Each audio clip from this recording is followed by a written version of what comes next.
All right, we'll start. There you go.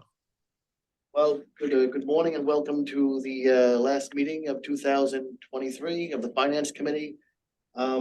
First up on the agenda is the adoption of the meeting minutes from the November, I guess it was November 8th, meeting of Finance. Can I please get a motion to approve those meeting minutes? So move. Thank you, Chairman. Second. Thank you, Al. All in favor? Aye. Aye. Opposed? Nobody abstaining? That motion carries. We have one matter on the agenda, Cornell University. Dave is presenting that, right, Portia? Thank you. Thank you, Dave. Mr. Chair. Finance Committee is being asked to recommend to the full board one or more series of tax exempt and or taxable fixed and or variable rate bonds with maturities not to exceed 35 years and an amount not to exceed 800 million on behalf of Cornell University. Bond proceeds will be used for new money projects, for the refinancing of taxable debt, and the refunding of DASNY bonds. For the new money portion of the financing, Cornell expects to finance various construction, renovation, and deferred maintenance projects located throughout the university system. Some of the highlights include construction of the Ann S. Bowers Computing and Information Science Building, which is a new 135,000 square foot research and teaching facility on Cornell's Ithaca campus that will bring together computer science, information science, and data science departments into one complex. A couple of other projects that are also on the Ithaca campus: construction of Atkinson Hall, which is a new facility which will house and centralize various health and science programs, as well as a 4-story addition to Thurston Hall to house teaching and research programs for various engineering programs. On the Weill Cornell Medicine campus in Manhattan, Cornell is constructing a new 16-story, 173,000 square foot facility that will house up to 272 medical and graduate students, which nearly doubles the existing student residential living space. There's also a couple projects on Cornell Tech on Roosevelt Island. So you can see the financing does cover a number of projects all across Cornell's campuses. The majority of these projects will be funded with a combination of bond proceeds, donations, and university equity. And the new money portion of this proposed financing is expected to be right around $255 million.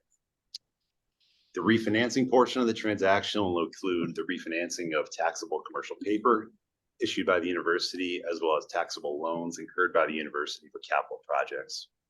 And that piece will total roughly $228 million. Wow. Proceeds from the proposed issuance are also expected to be used to refund DASNY's variable rate, Series 2000 A and B, Series 2004 A and B, and Series 2019 B and C. The university intends to reduce its variable rate exposure through the issuance of fixed rate bonds to refund these variable rate bonds. And that piece of the financing will total $270 million. As far as security, the outstanding obligations of the university have been assigned a rating of AA1 from Moody's and AA from S&P. And it's expected that the loan agreement will be a general unsecured obligation of the university. Just highlight a couple of points on recent financials. Cornell has experienced positive demand and enrollment in recent years. Freshman applications are up by 38% over 5 years, reaching 67,846 for fall of 23.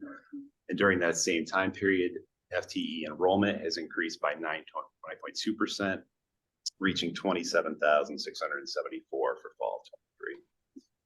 Cornell draws revenue from a variety of different sources, including student-generated revenue, state support for the contract colleges, and clinical practice revenue from the medical college.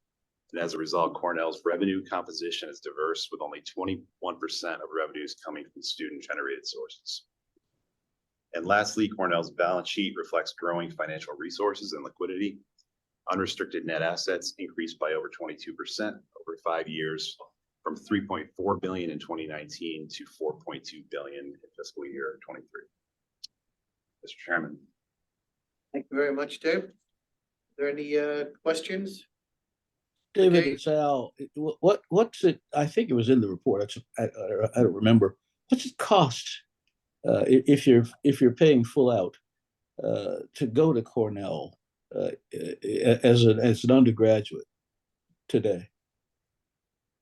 $62,456. I think you were ready for that question, David. Thank you.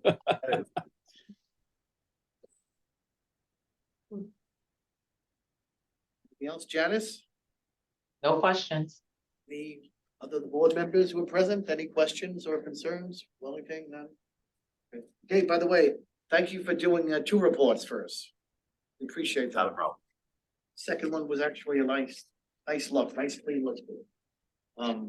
Anyway, having no objections, we'll look for a motion to recommend approval of this offering at the full board meeting in the next few minutes. So moved, Mr. Chair. Very much, Al. Second. Thank you very much, Janice, for seconding. All in favor, aye. Aye. Opposed, no abstentions, that motion carries. Unless anyone has any questions or concerns for the finance committee meeting, I will look for a motion to adjourn so we can proceed to the full board meeting. So moved. Very much, Al. Janice for the second, all in favor, aye. Aye. Aye, none opposed, no abstains, so we are adjourned. And I will turn this over to Madam Chair. Thank you.